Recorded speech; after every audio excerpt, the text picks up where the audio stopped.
Сәлеметсіздер ме? Бүгін түрік тағамы чечевичный суп дайындаймыз. Менімен бірге дайындаңыздар. Бізге қажетті заттар: қара бұрыш, паприка, тұз, аджика, томат, чечевица, пияз, сәбіз, лимон, су және де ұн қажет болады.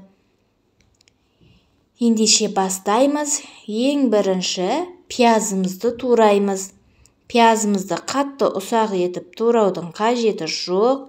Өздеріңізге қалай ыңғайлы, солай турасаңыздар болады.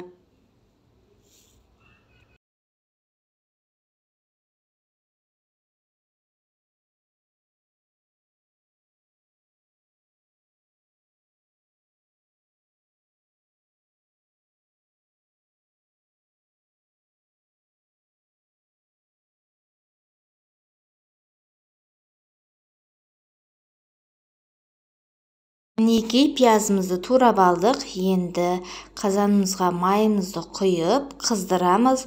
Қызып тұрған майымызға пиязымызды салып, қуырып алатын боламыз.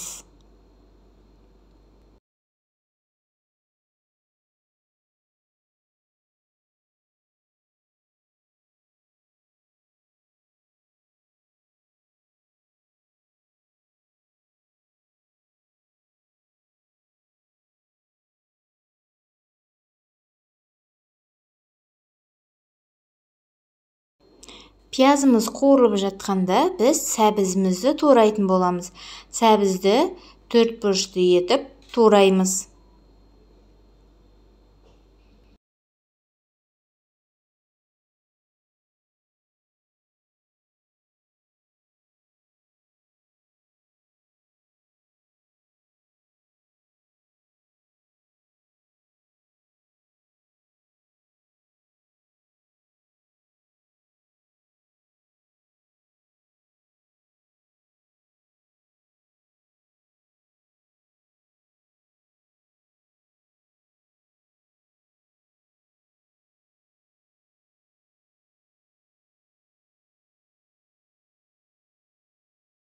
Қуырылған пиязымыздың үстіне ұнымызды салып қуырамыз.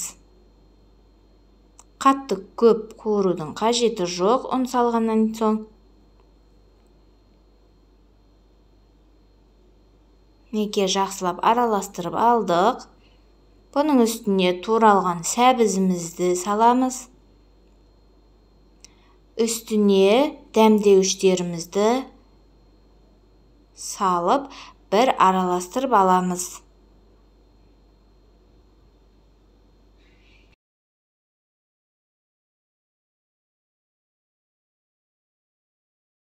Мінеке араластырып алдық, кішкене қуырып алдық. Үстіне томатымызды және де аджикамызды саламыз.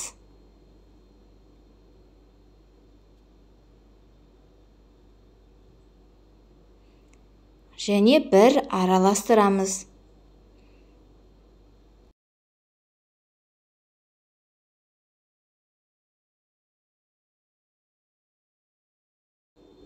Үстіне чечевицамызды салып, бір араластырамыз.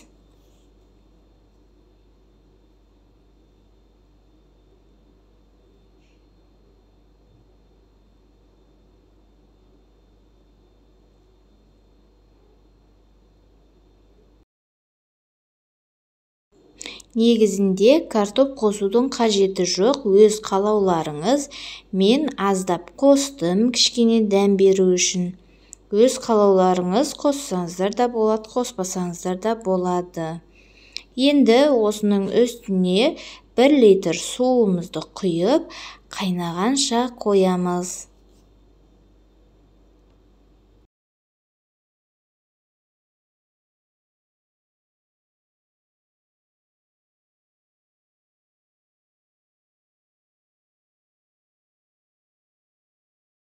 Тұзын татып көріңіздер, егер аз болса, аздап қосасыздар. Мінекей біздің чечевичіміз пісті. Енді осы ыстық күйінде блендер арқылы соғып алатын боламыз. Жақсылап блендермен соғамыз. Барлығы бір келкі болуы қажет.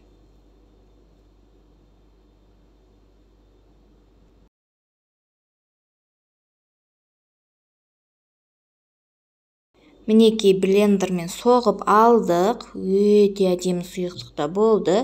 Енді үстіне бір лимонымызды жақсылап согын сығатын боламыз.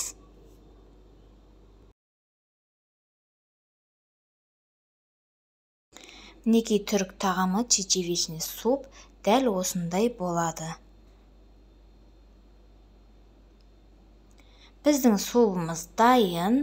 Сіздер де жасап көріңіздер, өте дәмді болады.